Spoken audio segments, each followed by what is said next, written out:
Minister Fikile Mbalula is today expected to release a report on the accident that took place exactly a week ago, where 15 people were killed and 42 others were left injured. That accident took place on the M17 in Ga-Rankuwa when a truck collided head-on with a bus. So let's focus now on the essential information that drivers, passengers, you and I need to have on hand in order to assist authorities should we be involved in any kind of accident. The South African Private Ambulance and Emergency Services Association's Chief Executive Officer Oliver Wright joins us via our video link this morning. It's great to have you on the program, Oliver. Thank you so much for making time. It's a bit of a morbid discussion, isn't it? But an essential one when you try to consider what should I have on hand if I'm ever involved in an accident in order to enable authorities to A, assist me if my life is under threat, and B, get in touch with my loved ones. Let's perhaps discuss the immediate actions that you take as an official who arrives at the scene of an accident. What exactly are you looking for typically? Good morning, Ayanda. Typically, one of the most important things that we're looking for is obviously some sort of form of identification. And then secondly, we do look for some sort of medical aid cover. It simply helps us to assist to know which hospitals to take the patients to. And then we know whether we're taking the patients to a state hospital or to a private hospital. Yeah. My understanding is that the priority, even at that time, obviously, as you pointed out, is actually to ensure that the patient or the victim of the accident stays alive before anything else. It is correct. So there'd always be stabilization on the scene. What happens in the situation, especially with this bus accident, is it's a mass casualty incident. And then in those instances, it's impossible for any one hospital to accommodate all of the patients that are going to be coming in. So typically, patients would be triaged on the scene, which is essentially an organization process, if you will, which helps us to identify which patients need to go to which hospitals and what level of care they need, so how badly injured they are. And then we can assign the correct resources to the patient. And it helps us because ultimately every hospital is only going to have a certain number of doctors on duty at the time. They'll only have so many theaters available. They'll only have so many ICU beds available. So it's best in the patient's best interests for us to assign them to the correct hospital as early on as possible so that we can spread the resources appropriately. Yeah. I know, generally speaking, the government in this country advises people to always have their IDs on hand. If that does happen, it makes it easy for you to obviously establish identification. But what happens in the context where somebody doesn't have something like an ID with them? How typically do you try to ascertain who they are and how best to help them? So this is a very big challenge, and you've hit the nail on the head. Carrying your ID with you is very, very important. A lot of people are worried about losing their IDs. If that is the case, if you keep your ID safe, please, by all means, try to keep a photocopy of it on you at the very least, and keep it on your person in a pocket. Don't keep it in your luggage, in your handbag, because in the event of an accident, those sort of things are very often lost on the scene or thrown from the vehicle and found in the surrounding areas somewhere. And then in those instances, it's very difficult to find out, to, number one, find your ID, and number two, then work out which ID belongs to which person. So keep your ID on you physically, if possible, at all times.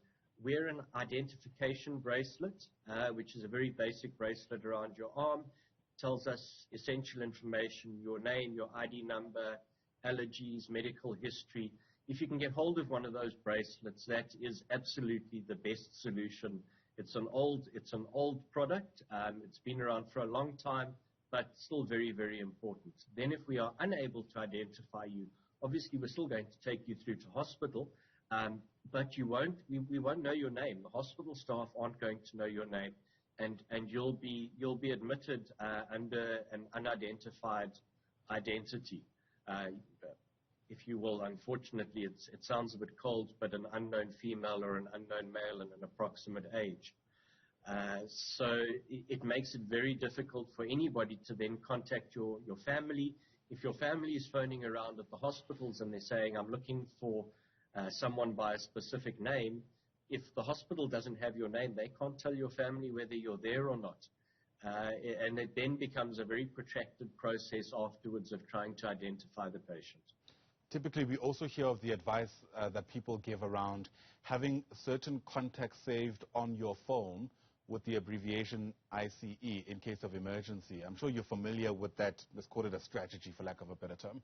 How useful is that to someone like you who on the scene needs to try and establish next of kin for people who are involved in accidents, especially when you consider that typically most phones need to be unlocked before you get access to that kind of information?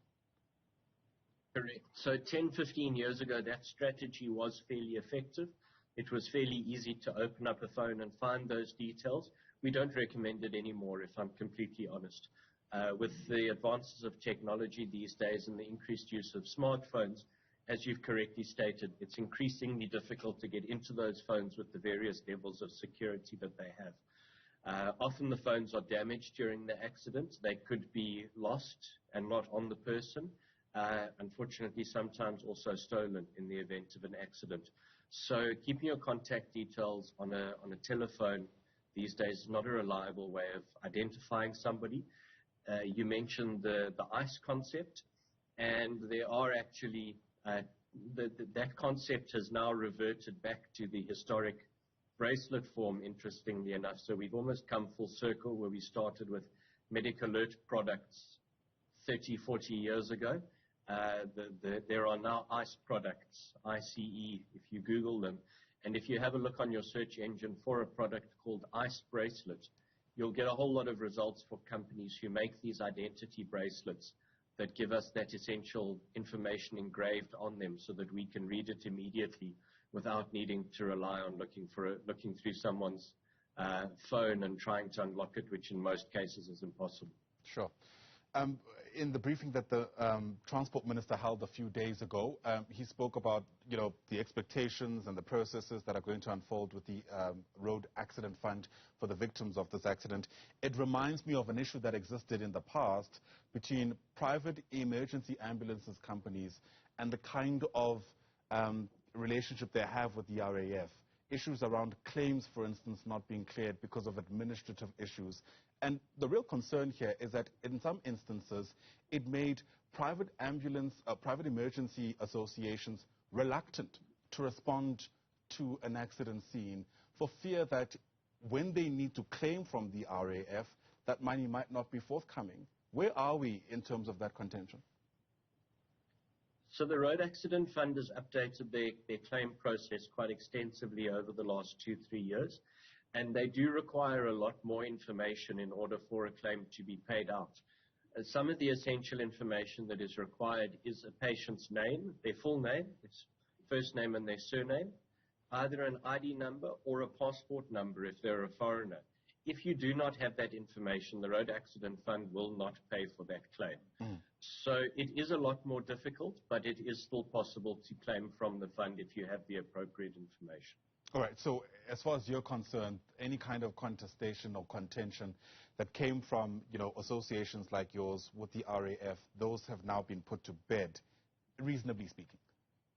Yes, I'd say that there's been a lot of engagement over the last 12 months, and I am happy to confirm that we've made good progress in that area.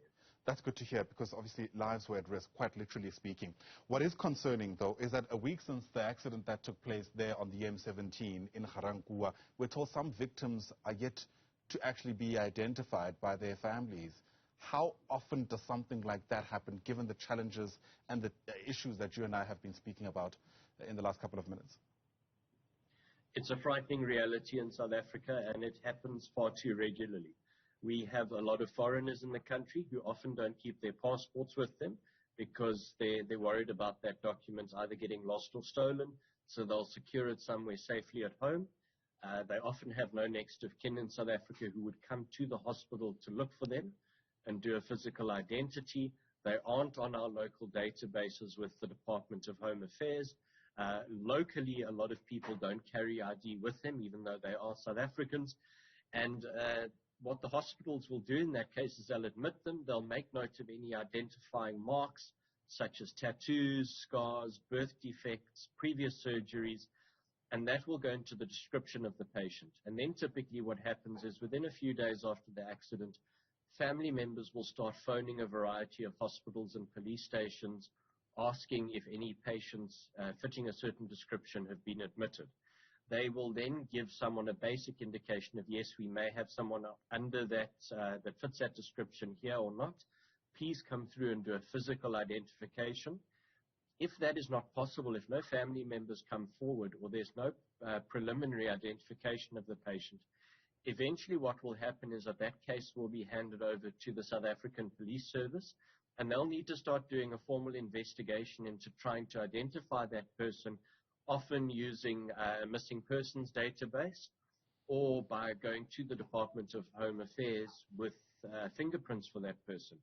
And as you can imagine, with resources at SAPS being thinly spread and with the Department of Home Affairs being very busy, that is a very slow administrative process. So it is often possible, given enough time, but at the end of the day, time often isn't on our hands in these sort of situations. So it's a laborious process, very slow and not always successful, unfortunately. Yeah, very quickly, speaking about laborious processes, in the event that a family suspects that a member of their family has been involved in the kind of accident that you and I have been using as a springboard for our conversation, what is the best approach in trying to find that individual? I mean, does it really come down to the empirical calling each of the different hospitals to try and ascertain if that particular victim is in that institution? Unfortunately, yes, that's the reality. Wow. That is where we are in South Africa. What you can do is you can phone SAPS, try and find out which station is investigating the accident, or you can phone your provincial ambulance service. They often keep a record of which hospitals the various patients were taken to, and then at least you know which hospitals to phone, and you can start phoning those hospitals specifically. The sad reality is that in addition to phoning hospitals, sometimes, unfortunately, you're going to need to phone the state morgue as well in the event that the patient may have passed away.